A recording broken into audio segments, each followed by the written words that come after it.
Okay, so I'm a little behind. Proportional versus non-proportional. I'm going to go through these kind of quick because from what I can tell, most everybody's turned these in. So I'm actually probably going to combine proportional and the functions together.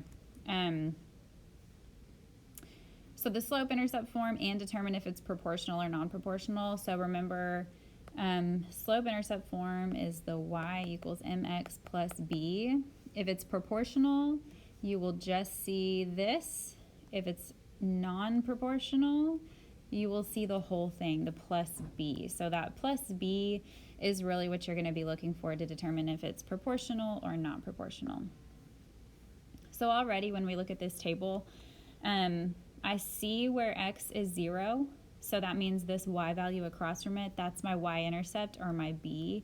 So just the fact that there is a b value, I already know that it's non-proportional. So that part we already know.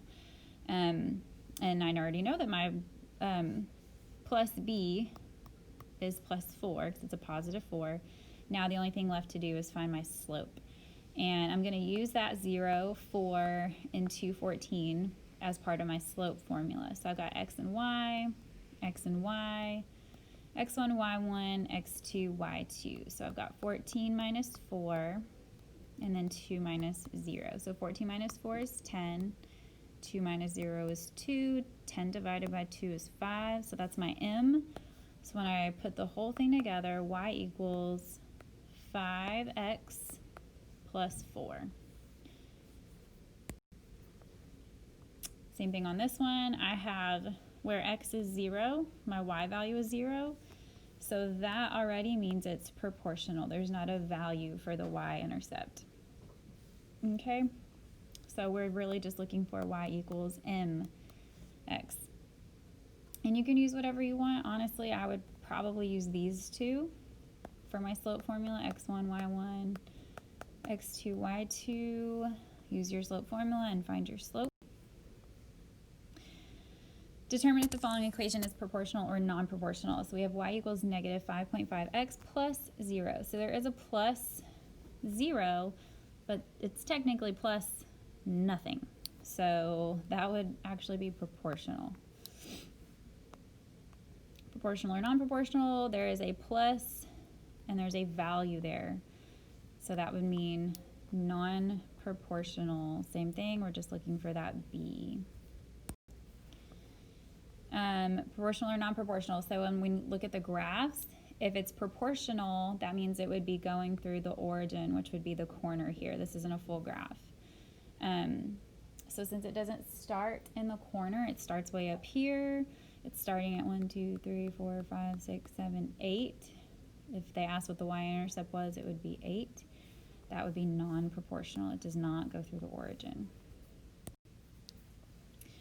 Which graph appears to show a proportional relationship between x and y? So which of these goes through the origin?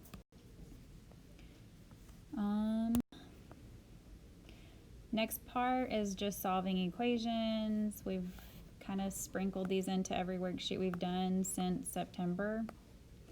So remember just to box in your numbers. Start with one of your plain numbers first, probably this guy.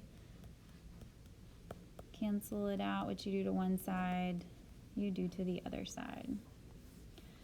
Some more equations, and then some true false.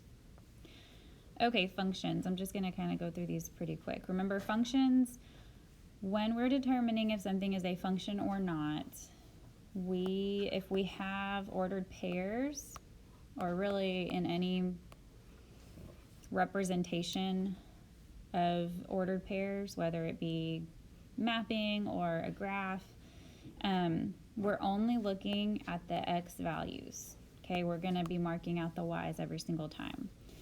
And what we need to know is that x's can't repeat. If x values repeat,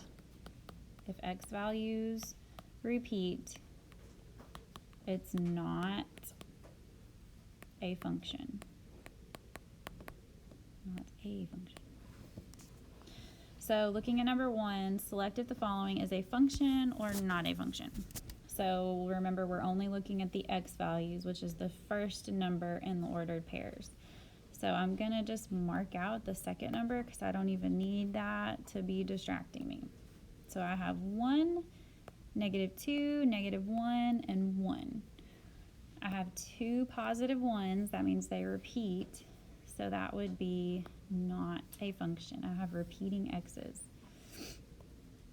On number 2, the same thing. I'm going to erase or mark out the y values and focus on the x's. I have 1, 2, 3, 4, 5. So did any of those numbers repeat? Did we see them more than once? No. So that's a function. Function or not, mark out the y's. Just focusing on your x values, do any of those repeat? Same thing on a table. We're just focusing on the x values. I can get rid of the y's. I know I see some repeating y's. That doesn't matter to me. I'm only looking at the x's. And I have a 1, a 3, a 5, and a 7. So none of those repeat. So that means that would be a function. Number 9, write the coordinates from the drawing below, then write function or not a function. So how we would write the coordinates for these is we're looking at these arrows drawn from one number to the next, and that's showing us what the pair is. So I have 0 to 4, so I would write 0, 4. And then -3 to -2, -3 to -2, and then 4 to -2. Marking out the y's, only looking at the x's, none of those repeat, so that is a function. Goodness. So I printed this from Schoology, and this is how you're going to put your answers in. So up here is where you're going to put function or not a function, which in this case, since none of those repeated, it's a function. And this is where you're putting your coordinates. So it would be 0, 4, -3, -2, 4, -2. And these are all the answer choices. So that freaked me out at first, but everything's fine. On a graph, if it's a function or not, this is when we do the vertical line test, which means you're going to draw a vertical, so straight up and down line on the picture they give you. And if that picture, or if your line crosses their picture more than once, then it's not a function, because that would mean you have an x value that's repeating. So for example, if I look at A, I can draw a vertical line pretty much anywhere, and it's only crossing my line once each time. But if I look at C, I draw a line here, it crosses once and again here on my same line that I just drew. So that means that that cannot work. Same thing with this one. These are weird, and only in a couple places does it not work. But the fact that it doesn't work right here means it's not a function, because it crosses my line more than once. And this one always trips people up, but if I draw my line over their image, it crosses literally all over it. Okay? It's all the same x value, so no, that one doesn't work either, not a function. A is the only one that would be a function for that one. 12, which set of ordered pairs represents y as a function of x? This whole question is just asking you which one is a function. So which is a function? That's all you need to look at. I would cross out all your y values, because then all you need to look at is your x's. If any of them repeat, then you can go ahead and eliminate that answer choice, because we can't have repeating x values. And just a reminder, if you have 1 and -1, those are different numbers. Those are not the same numbers. Or 2 and -2, different numbers. So just to make this easier to see on here, we're only looking at these numbers. So if you see any that repeat, it's automatically out.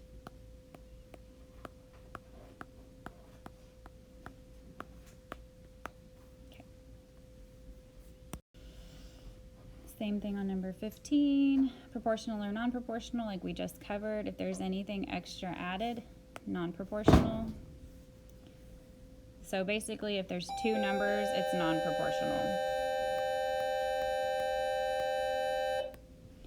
Two numbers, one number. Same thing on 17.